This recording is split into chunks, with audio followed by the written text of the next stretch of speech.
Vanna, we were totally expecting the New Zealand accent. Oh, yeah, I get that quite a bit. I was actually born in the States, but I moved over here when I was like 10. So I have this weird like combination accent that confuses a lot of people. What brought you to New Zealand? My dad's from here. Oh, okay, right on. Yeah. What part of the States were you from originally? Anaheim. Oh, nice. Okay. Yeah. I got to tell you that the first time I heard "Beg" was on Octane, and I fell in love. Like the first playthrough, I couldn't get enough. Thank you. Yeah, I had to learn more about you, and emailed your peeps, and they said, well, yeah, here's the single, here's the one that you can play on the radio. We've been loving it on the Edge, but I want to know a little bit more about where you started, like how, because there's not a lot on the interwebs about you, which is usually what makes for the best interview. Because we don't know a lot about you, so give us a little bit of background. Oh God. Okay. Where do I begin? So it all started when my mom. I'm kidding.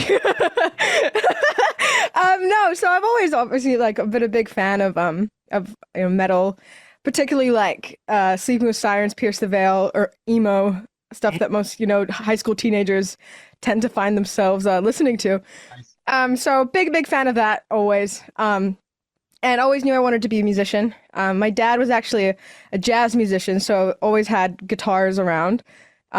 And so I was lucky enough to have a guitar growing up and self-taught. He's a great player, but a shocking teacher, so I had to teach myself. And yeah, I fell in love with the guitar. I tried to start a band, as many of us do. That didn't go to plan, given I was taking it way too seriously and was like, why are you guys not showing up to rehearsals? And they're like, we have homework. So I was like, I'm gonna try to do this by myself. And so yeah, I started releasing music. I was a little bit more like dark pop. I didn't think I was able to join the metal space. I didn't feel confident in joining the metal space at first. Why? It was really intimidating. A lot of the people, especially without a band, it's like I don't know how I'd even get my foot in the door to make metal music. And so I released my first EP, which is very like dark pop vibes. And I remember talking about that, how it seemed like you were more edgy pop at the beginning, and you kind of yeah.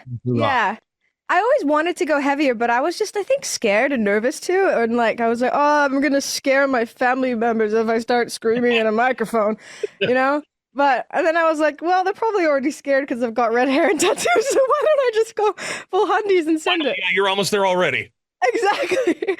Yeah. So I released my EP, and then I went to a Sleep Token concert and went to a couple other metal shows, and I was like, what am I doing?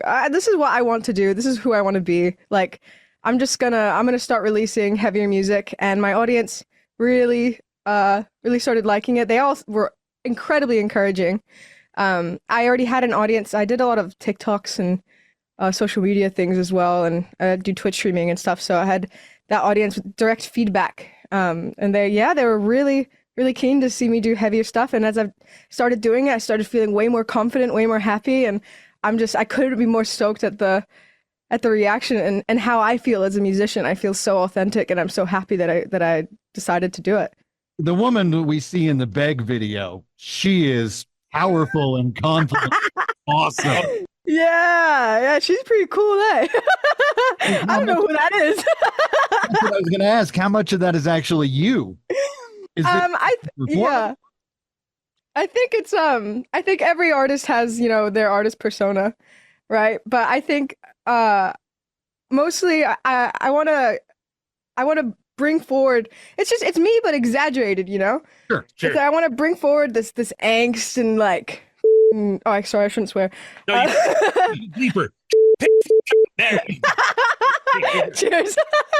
Yeah, it's just over exaggeration of wanting to exude that confidence, and it's who I not only like am, but I guess who I want to be and who I feel like a lot of women want to be, especially who are alternative women. I think there's that need and want to be that sort of confident and like almost dominating force, but maybe you're a little scared to and feel like they can't. But I'm here to tell you that you can. Yeah. Woo! Like right now of rock, because there's a lot of women who are just killing it right now. Is Oh yeah. rock. So like, who do you look up to in the world of rock right now, as far as like women, especially like front women? Oh my gosh. All of them. I love them. They're all my mothers. Courtney, Tatiana, Poppy. Oh my gosh. Maria. They're all just women who are absolutely devouring the industry. And it's not even like sometimes I just hate when people are like, oh, they're pretty good for a girl. It's like, no, they're good full stop, and you're just mad because they're good full stop, you know?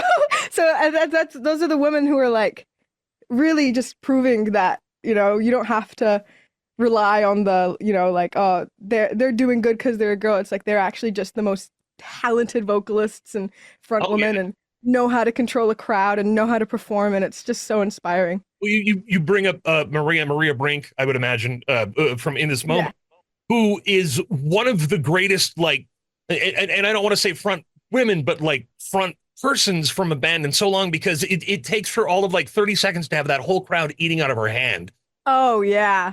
And I think in rock, if there's anything we need more of, because it's always been such a male dominated world, we need more chicks like Maria and I agree. And Lizzie Hale and Taylor Momsen and I love Lizzie. Yeah. My dog. She's freaking out. She's like, I love Lizzie too. I love Lizzie. Oh my gosh. Freaking out. Yeah, I went to a In This Moment concert. I think last time I was in Los Angeles. Actually, I think it was an Anaheim show. And gosh, I just was not prepared. My jaw was on the floor. She does like, I love when performers do this. Like she gets in almost like full drag. Like, and she was just like this silhouette of woman and like just curves and like claws and a hat and dancers and zombies. I was like, this is crazy. I was so inspired after that. I was like, how do I do drag? This is so cool. That kind of what you envision your stage set to be like? I've never seen you live in concert, and that was a question that I was going to ask you later on when you're going to come to the States and play a tour. But what do you envision on your stage? What do you want to do? Do you want to do the theatrics and do you want to do the it's almost like a cosplay thing, especially with where she's wearing something new every song. Oh yeah, I would love. That's my dream. Is I love fantasy, and I love. I'm a big I've been really into like a lot of fantasy games as of late, and like medieval stuff. But I really think that like eventually, at this point in time, my live show is very like I'm learning how to become more of a performer rather than a musician. Sure. I want to be both, and one day I hope to have the same elements in a metal show that a lot of the pop girlies have, like Ariana and Sabrina and Gaga and all that. Like they have these amazing, incredible theatrics that go along with their performance, and I feel like the metal scene could do more of that.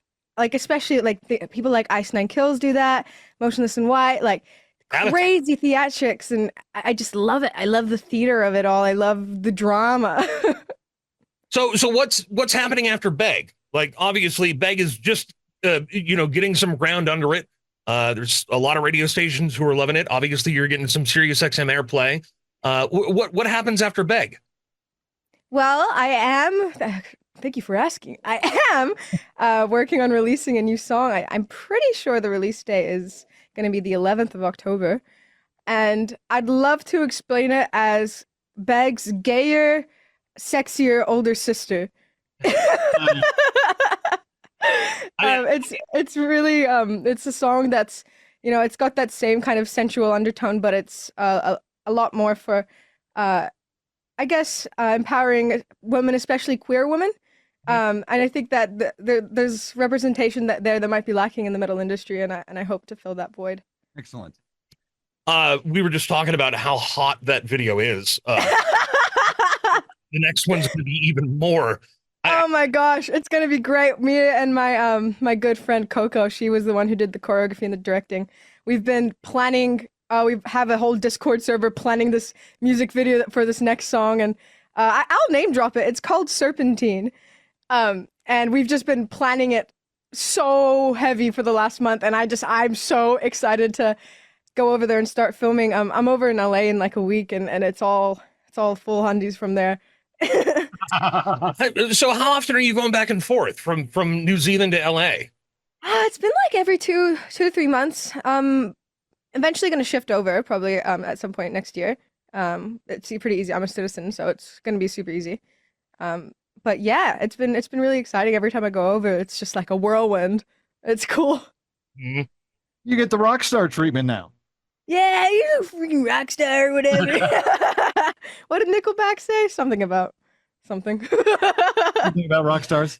Yeah. Well, I don't know. We all know the song. If you could put together a dream tour, like who would you be on the road with? Oh God. Probably Spirit Box and Poppy. That would be a dream. Those women, I look up to those women so much, and to be sharing an audience with those women would be an honor. I think Poppy is almost like you can get the same perception from listening to Poppy as the first couple of listens through with Beg, and that you're like, well, there is a pop star element to this, but it's so like in your face, kick your ass rock. Yeah, and I think that was she was one of the reasons why I felt like I could be a solo artist. And I think that's really cool. And my dream is to pave the way for other female musicians who want to do metal as well. Like that's so I don't know. It's just life-changing to know that like if I could influence anyone to take the leap and do it, like gosh, that would be so exciting. Well, I think you're already doing that. I hope so. The fact that people are loving Beg, not just here on the Edge, but nationwide. There's got to be other girls who are like, look, this is what I want to do, and maybe they have the same thing that you had at the very beginning. You're like, well, maybe I can't break in, or it's like we talked about, it's such a male driven genre, but then they hear you get out there and just fucking rock, Yeah, okay, well, I can do that, I hope so. That's the real dream. And it's really cool too. I'm sorry. Yeah. No, you're good. Where are you going to be? Oh my gosh. I just I hope to. I mean, sometimes at a show there'd be some people, come up to me, like, oh, like I started playing guitar because on your songs and this and that. And I mean, the most rewarding thing right now I have is like I have a Discord server and a Twitch. That's kind of like where I do a lot of my spend a lot of my day to day. And those people in my community are the people who are like constantly listening, and they're the people who, I don't know if you've ever heard the saying, it's like it's more important to have 100 listeners that listen every day rather than 10,000 listeners that only listen to you once. It's like those are the people that you very much nurture and you water and you grow and you stay involved with them.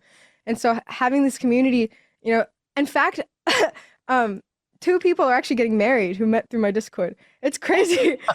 It's beautiful. I'm like, oh my gosh, I'm just gonna cry thinking about it, to be honest. But I think you should officiate the wedding. I want to. I would love to. That's so cool. Well, it's so great to have a chance to visit with you, and we're loving Beg so much. Thank you. I hope we get a chance to see you sometime soon. Do you have any tour plans or shows planned out at this point, or is that still kind of in the making? I have 2 shows planned in October in California, one in Anaheim and one in LA. And we are currently, I can't announce it quite yet because it's still being finalized, but there's likely a chance for a tour nationwide in the US in around May, June. Very nice. So that's something I'm hoping to finalize and get around to. If you come anywhere close, I'm gonna be there. I promise, and I'll Yay! You guys better be wearing red hair wigs and short skirts. Done. After watching Beg, I don't know that we have any opportunity or any choice other than to just listen to what you say. Otherwise, we're gonna in your leathers. Yeah. VANA, thank you so much. I appreciate. Thank you so much. And I look forward to seeing what's happening next. Thank you so much. So nice to meet you guys. Yes, you too. And we'll talk again soon, okay? Perfect. Sounds great. All right, thanks. Bye bye.